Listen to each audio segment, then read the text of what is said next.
I still remember the smell of fresh bread baking in the oven every Sunday morning, the way the kitchen would fill with warmth, and the promise of family gathered around one table. That was my life for 47 years.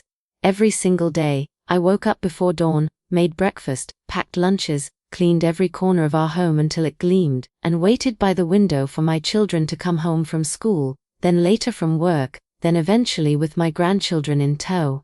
I gave everything I had to give. My youth, my dreams, my body, my heart. I thought that was what love meant. I thought they would remember.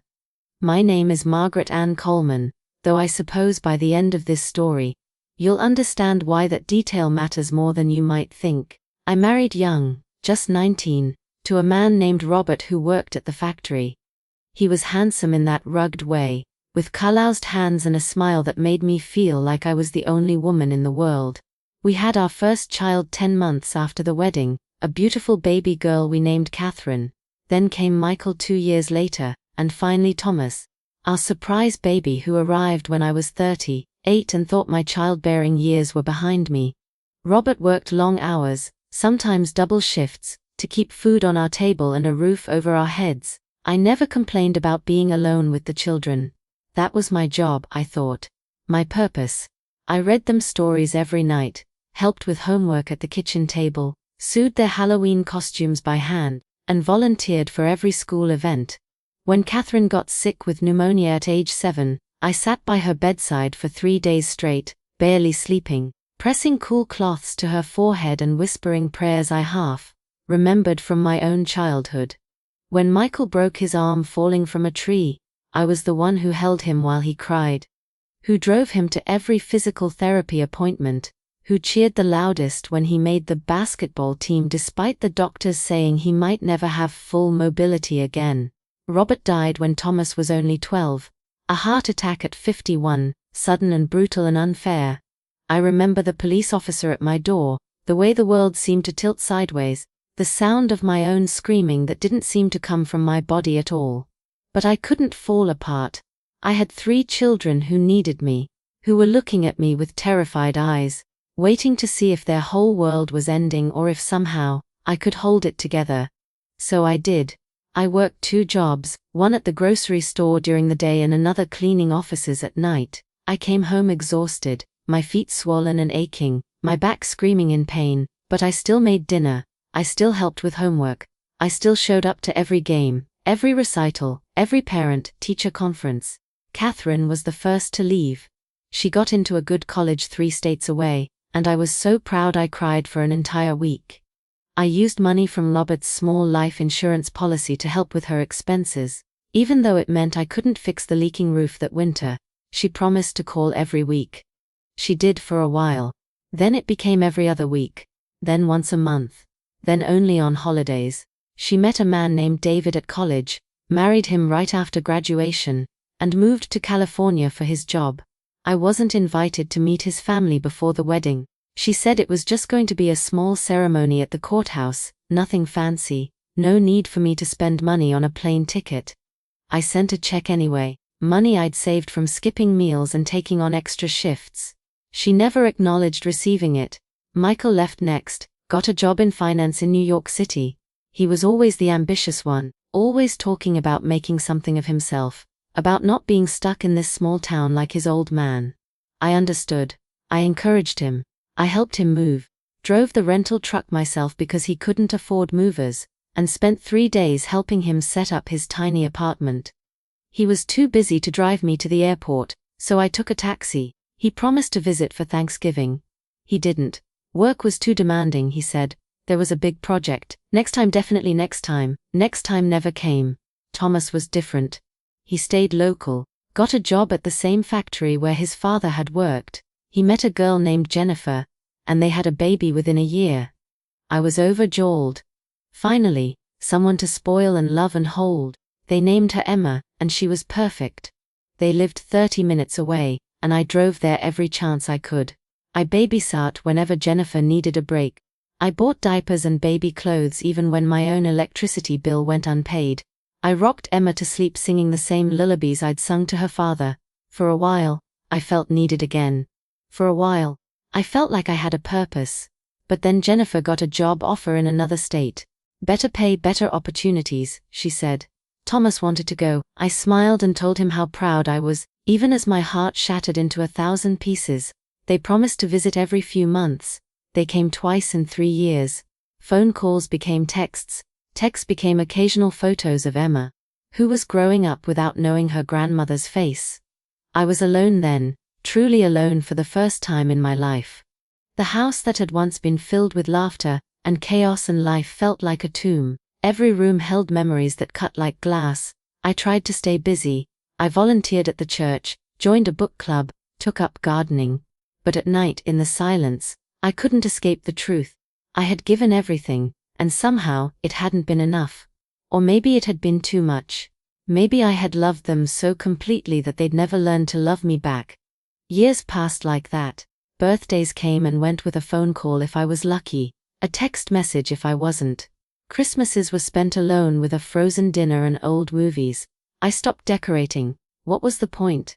I sent cards and gifts for every occasion, carefully chosen, wrapped with love, shipped across the country to children who barely acknowledged receiving them. Catherine had 3 more children, none of whom I'd met in person. Michael got married to someone named Samantha. I learned about it from a photo on social media. Thomas stopped answering my calls altogether, said he was just too busy with work and Emma and life. I got sick when I was 73, pneumonia, the same illness that nearly took Catherine all those years ago. But there was no one sitting by my bedside now. I nearly died in that hospital alone, surrounded by beeping machines and nurses who tried their best to be kind, but had 50 other patients who needed them too. I had listed all 3 of my children as emergency contacts. None of them came. Catherine said she couldn't get away from work. Michael said he was closing a major deal. Thomas didn't respond at all. A social worker visited me, a young woman with kind eyes who asked if I had anyone who could help me once I was discharged. I lied and said yes. I came home to an empty house and learned to take care of myself all over again. My recovery was slow and painful. Simple tasks like showering or making a meal left me exhausted. I fell once, in the bathroom, and lay on the cold tile for 20 minutes trying to find the strength to get up. I didn't call anyone. What would be the point? They'd made it clear where I stood in their priorities. I finally managed to pull myself up using the edge of the sink, looked at myself in the mirror, and barely recognized the old woman staring back. When had I become so small, so frail, so invisible? That's when I decided, if I was going to be forgotten anyway, I might as well do it on my own terms. I stopped calling, stopped texting, stopped sending cards and gifts. I wanted to see how long it would take for them to notice. Weeks went by, then months. My 75th birthday came and went without a single word from any of them. Not even Thomas, my baby boy who I'd sacrificed everything to raise after his father died. I sat in my living room that day, in the same chair where I'd rocked all 3 of them to sleep, and I let myself cry for the first time in years. Really cry, the kind of sobbing that comes from somewhere deep and primal and broken. I started putting my affairs in order after that. I went to a lawyer and had a will drawn up. I sold Robert's old truck that had been sitting in the garage, the one I couldn't bear to part with because it still smelled like him sometimes.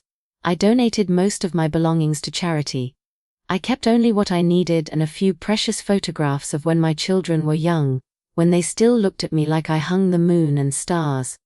I wrote letters, one to each of them, explaining everything I'd felt, everything I'd sacrificed, everything I'd hoped our relationship would be.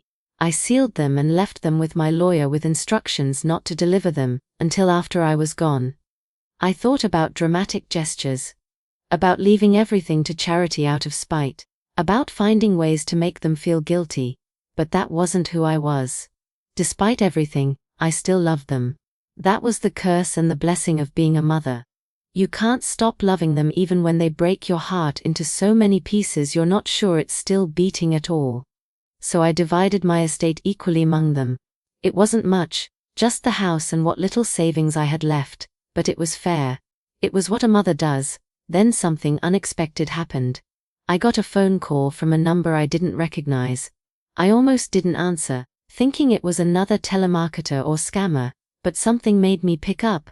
It was a woman's voice, young and nervous. She said her name was Emma, my granddaughter, Thomas's daughter. She was 19 now, about to start college, and she'd found some old letters in her mother's closet. Letters I'd written to Thomas over the years, letters he'd apparently kept but never mentioned. Letters where I'd poured out my heart, my loneliness, my love for them all. She was crying. She said she had no idea, that her parents had always made it seem like I was the one who'd pulled away, who'd chosen to be distant. She said she'd grown up thinking I didn't want to know her. And now, reading these letters, she realized the truth. She asked if she could come visit, just her, just once. She wanted to meet her grandmother before it was too late. Something in her voice told me she knew I was old. That time was running short. Though I'd never told anyone how bad the chest pains had been getting, how the doctor had used words like congestive heart failure and quality of life. I said yes. What else could I say? She drove 8 hours to see me. Arrived on a Saturday morning with flowers from the grocery store and tears in her eyes. She looked so much like Catherine at that age that it took my breath away. We sat in my living room, the one I'd stopped cleaning so carefully because who was there to see it, and we talked, really talked. I showed her photos, told her stories about her father as a boy, about her grandfather she'd never met, about the family she should have known. She held my hand and apologized over and over, even though none of it was her fault. She stayed the whole weekend. We cooked together in my kitchen, and I taught her how to make Robert's favorite pot roast, and the cookies I used to bake every Christmas. She laughed at my jokes and listened to my stories, and looked at me like I mattered, like I was someone worth knowing. When she left, she promised to come back, and she did. Every few weeks she'd make the drive. Sometimes she'd bring her boyfriend, a polite young man named Marcus who called me ma'am and helped fix things around my house without being asked. Emma started posting about our visits on social media. Photos of us baking together, of her pushing me in a wheelchair through the park, when my legs got too weak to walk far, of me teaching her how to knit. That's when the others started paying attention. Catherine called, her voice tight and defensive. She'd seen the photos. Why hadn't I told them I was in a wheelchair? Why hadn't I asked for help? I wanted to scream at her, to ask where she'd been for the last decade, but I was too tired for anger. I told her I was fine, that Emma was taking good care of me. The call lasted less than 10 minutes. Michael sent money. A check for $5,000 with a note that said he hoped this would help with medical expenses. No phone call, no visit. Just money like that could buy back the years, could fill the hollow space where a son's love should have been. I deposited it and used it to set up a college fund for Emma. She'd mentioned wanting to be a nurse but worrying about student loans. At least something good could come from Michael's guilt. Thomas finally called 3 months later. Emma had told him she'd been visiting me, that I wasn't well. He wanted to come see me. He wanted to bring Jennifer and talk. I told him I'd think about it. I didn't call back. Some wounds are too deep for a simple conversation to heal. Some absences last too long to pretend they didn't happen. He called again, and again. I let it go to voicemail. Emma told me I should see him, that he was her father and she loved him, but she knew he'd made mistakes, that people deserve second chances. She was young enough to still believe in redemption, in the healing power of forgiveness. I loved that about her. So I agreed. He came on a Tuesday afternoon with Jennifer beside him. They both looked older than I expected. Thomas had gray hair at his temples and lines around his eyes. Jennifer had gained weight and looked tired. We sat in the same living room where I'd rocked Thomas as a baby, where I'd helped him with algebra homework, where I'd told him his father had died. He cried. Actually cried. This grown man who used to skin his knees and refused to shed a tear, because he didn't want to seem weak. He said he was sorry, that he'd been selfish and stupid and scared. That somewhere along the way he'd convinced himself I didn't need him because I'd always been so strong, so capable, so self-sufficient. That by the time he realized what he'd done, too much time had passed, and he didn't know how to fix it. Jennifer cried too. Said she was sorry for keeping Emma away, for making it seem like I was the problem. They asked if they could help now, if they could make up for lost time. I looked at this man who was my son, who I'd given up so much for, who I'd loved with every fiber of my being, and I felt something I didn't expect. Not anger, not even really sadness, just a kind of peaceful acceptance. Some things can't be undone. Some hurts don't heal, they just become part of who you are. I told them the truth. That I was dying. That the doctors had given me maybe 6 months, probably less. That I didn't want their guilt or their pity. That if they wanted to be part of my life now, it had to be because they genuinely wanted to, not because they were afraid of how they'd feel at my funeral. Thomas moved back, not to my town, but closer, within an hour's drive. He started coming every week with Emma. Sometimes Jennifer came too. They helped around the house, ran errands, sat with me. It wasn't the relationship I'd dreamed of, wasn't the close, knit family I'd sacrificed so much to build, but it was something. It was more than I'd had for years. Catherine came once, flew in for a weekend with her husband David, who I'd never met. She was stiff and uncomfortable the whole time, checking her phone constantly, clearly eager to leave. She didn't apologize, didn't acknowledge the years of absence. She acted like this was normal, like showing up once when your mother is dying makes up for a lifetime of neglect. I was cordial but distant. I didn't have the energy to pretend anymore. She left and sent a fruit basket a week later. I gave it to Emma to take home. Michael never came at all. The checks kept arriving though, bigger and bigger amounts, like he could pay his way out of guilt. I stopped depositing them. Started sending them back. If he wanted to be part of my life, he needed to actually be part of my life. Money wasn't love. Money wasn't presence. Money wasn't 20 years of missed phone calls and forgotten birthdays. The checks stopped coming after that. So did any contact at all. I spent my final months with Emma mostly. She'd taken a semester off from college to be with me, despite my protests. She said some things were more important than school. That her grandmother was more important than school. She was there when I got too weak to cook, when I couldn't manage the stairs anymore and we moved my bedroom to the first floor. When the hospice nurses started coming daily. She held my hand through the bad nights when the pain was too much and the medication made me confused and afraid. Thomas came when he could. He'd sit by my bed and tell me about Emma's childhood, all the moments I'd missed, and I could see in his eyes that he finally understood what he'd taken from me. What they'd all taken from me. Those lost years, those missed moments, they were gone forever. No amount of apologies or present time visits could bring them back. He asked me once if I forgave him. I told him the truth. That I was working on it. That forgiveness isn't a switch you flip, it's a process, and I didn't know if I'd live long enough to complete it. He nodded and kept coming anyway. One evening, when the light was golden through my bedroom window, and Emma was reading to me from one of my old favorite novels, I asked her to promise me something. To never forget her own name. To never lose herself so completely in taking care of others that she disappears. To love fiercely but to also love herself. To know that her worth isn't measured by what she does for others but by who she is.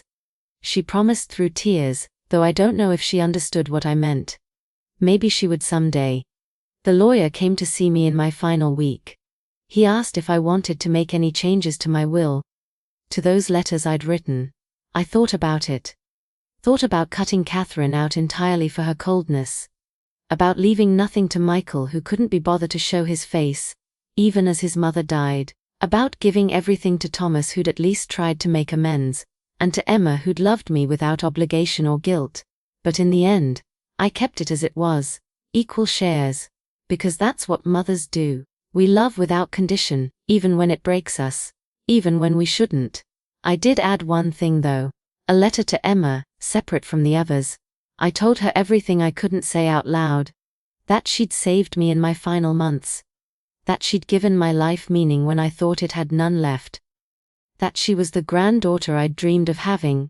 And getting to know her was worth all the years of loneliness that came before. That she should name her first daughter Margaret if she wanted to. Or not if she didn't. But either way, remember that her grandmother loved her more than words could express. I told her to live boldly, to make mistakes, to follow her dreams, to never let anyone make her feel invisible. I told her that she was extraordinary, and I was honored to have known her, even if it was only for such a short time. I died on a Tuesday morning in early spring. Emma was holding my hand. Thomas was there too, sitting at the foot of my bed. The hospice nurse said I went peacefully, that my last breath was quiet and easy. I like to think that's true. I like to think that after a lifetime of struggling and sacrificing and fighting to matter, I finally got to rest. The funeral was strange. Catherine came with her whole family, children I'd never met who stared at my casket with polite disinterest. Michael showed up at the last minute, wearing an expensive suit and designer sunglasses, checking his watch like he had somewhere more important to be. Thomas gave the eulogy. He talked about what a wonderful mother I'd been, how I'd sacrificed everything for my children, how I'd been the strongest person he'd ever known. He broke down crying halfway through and couldn't finish. Emma stepped up and finished for him, her voice clear and strong, telling stories I'd shared with her about Robert and the early years, about the bread baking on Sunday mornings, and the feeling of family gathered around one table. The lawyer read the letters at the reception afterward. That was my one act of revenge, I suppose. Making sure they'd all have to sit there together, and hear exactly what they'd done, exactly how much they'd hurt me, exactly what they'd thrown away. Catherine's face went pale. Michael left halfway through his letter, walked out of the room and didn't come back. Thomas sobbed openly. This grown man reduced to the little boy who'd once cried in my arms. Emma held his hand and cried with him. Then came the will, equal shares, just as I'd said, but there was a caveat I'd had the lawyer add in my final week. The inheritance was held in trust for 5 years. During that time, each of them had to perform community service, 50 hours each, at nursing homes or hospice centers. They had to sit with dying elderly people who had no family, who were alone in their final days, and keep them company. Only after completing those hours, after understanding what they'd done to me, what they'd left me to face alone, would they receive their inheritance.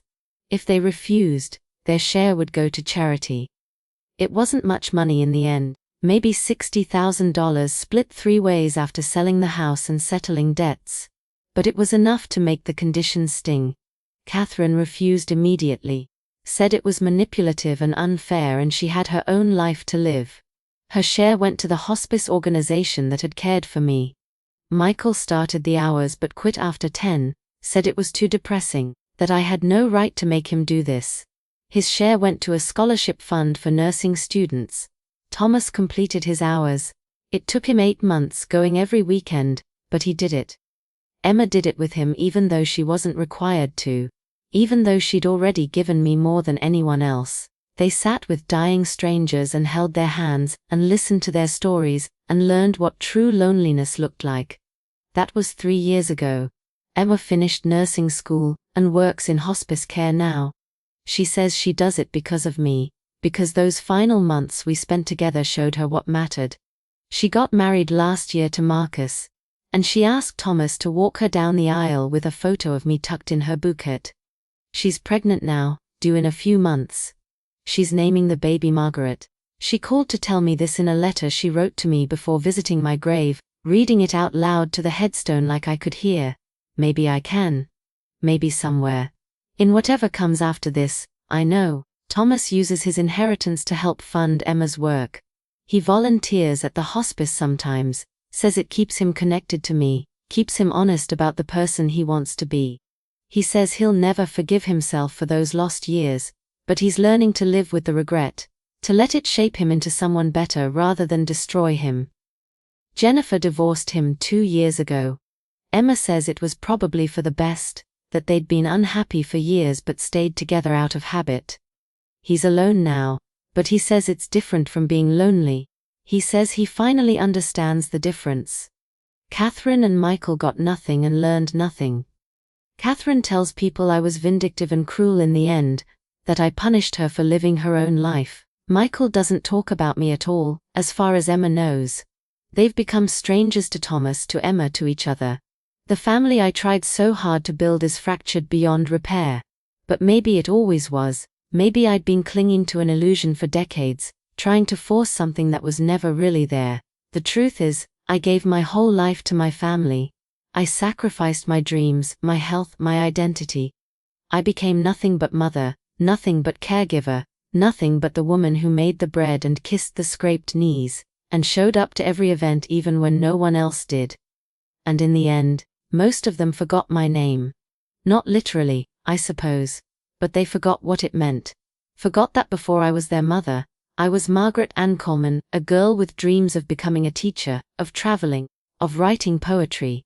They forgot that I was a whole person with wants and needs and a heart that could break. They forgot me while I was still alive, long before my body gave out. But Emma remembered. Emma learned my name and everything it stood for, and maybe that's enough. Maybe the purpose of my life wasn't to raise 3 children who would love me back. Maybe it was to survive long enough to meet one granddaughter, who would carry my name, and my lessons forward into a future I'll never see. Maybe all that sacrifice and pain and loneliness led to this one thing, this one person who makes it mean something. I don't know if that's justice or poetry, or just the random chaos of life. But it's what I got. And lying in that bed in my final days, Emma's hand in mine, I found a strange kind of peace with it.